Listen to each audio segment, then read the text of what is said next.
Hello friends, welcome है आपका रहस्य खुलने दो चैनल पे।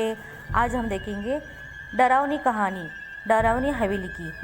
किसी गांव में पप्पू नाम का एक लड़का था। उसकी उम्र लगभग 14 से 15 साल की थी।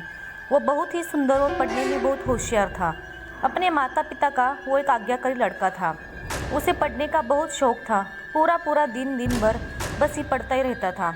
स्कूल के टीचर भी पप्पू से बहुत खुश रहते थे। एक दिन टीचर ने सारे बच्चों को अपने साथ पिकनिक पर लेकर गए, जिसमें पप्पू भी साथ में गया। टीचर ने सारे बच्चों को एक ही दिन में सब जगह घुमा दिया। घूमते घूमते शाम हो गई तो टीचर ने गांव के पास एक मंदिर में रात गुजारने का फैसला किया। मंदिर के बगल में एक घना जंगल था और उस जंगल के बीच में एक बहुत सुंदर हवेली थी। शाम के लगभग 7 बज रहे थे। पप्पू ने उस हवेली को दूर से देख ही लिया था और उसे नज़दीक से देखने की उसे इच्छा होने लगी। पप्पू टीचर से बिना बताए उस जंगल की ओर चल पड़ा। जंगल बहुत ही ज़्यादा घना था। फिर वो उस हवेली के पास पहुंचा। जैसे ही उसने हवेली की चौखट पर गया, उसे बहुत तेज से ठोकर लगी और वो वहीं पर गिर गया। फिर पप्पू खड़ा हुआ और देखा कि हवेली काफ़ी साल पुरानी थी और काफ़ी सारे उगी हुई बेल के पत्तों से घिरी भी हुई थी और मकड़ी के जाली से ढकी हुई थी। खौफनाक माहौल के बावजूद भी पप्पू की जिज्ञासा उस पर हावी हो गई और उसने हवेली का पता लगाने का फैसला किया। जैसे ही पप्पू ने हवेली में प्रवेश किया, उसने महसूस किया कि हवेली के अंदर की हवा काफ़ी ठंडी और शीतल है और उसका पूरा शरीर ठंडा हो रहा है। फिर उसने जैसे ही हवेली की चौखट पर पैर रखा तो उसे ऐसा लगा कि उसके पैरों के नीचे फर्श चरमरा रहा है। पप्पू ने सावधानी से पत्ते और जालों को हटाते हुए कमरे के अंदर गया। अचानक पप्पू को एक कमरे से एक धीमी सी आवाज़ सुनाई दी। वो सावधानी से कमरे के पास पहुंचा और जैसे ही अंदर झांका तो उसने देखा कि कमरे के दीवार पर एक भूतिया परछाई हवा में तैर रहा था। भूत के लंबे लहराते सफ़ेद बाल और एक पीला डरावना चेहरा था।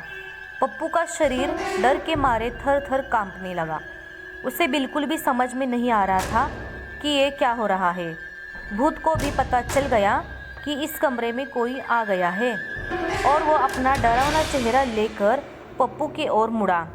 फिर उसने अपना मुंह खोला और खून से लथपथ चीख निकाली। जिससे पप्पू पीछे मुड़ा तो उस भूत को अपने सामने देख लिया और जितनी तेज़ी से दौड़ सकता था उतनी तेज़ी से वहाँ से भागा।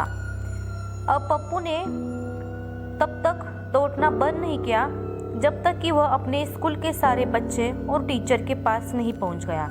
फिर वह उस पुरानी और डरावनी हवेली में कभी नहीं गया। पप्पू ने वहाँ जाकर सारी बातें टीचर को बताई। टीचर ने ये सारी बातें वहाँ पर रहने वाले आसपास के लोगों को बताया।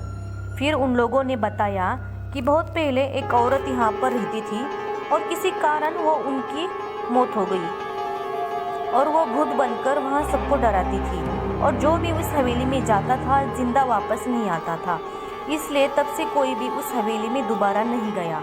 इस लड़के का नसीब अच्छा था कि ये वापस जिंदा आ गया। आप लोग को भलाई इसी में है कि आप लोग जल्द से जल्द यहाँ से चले जाइए।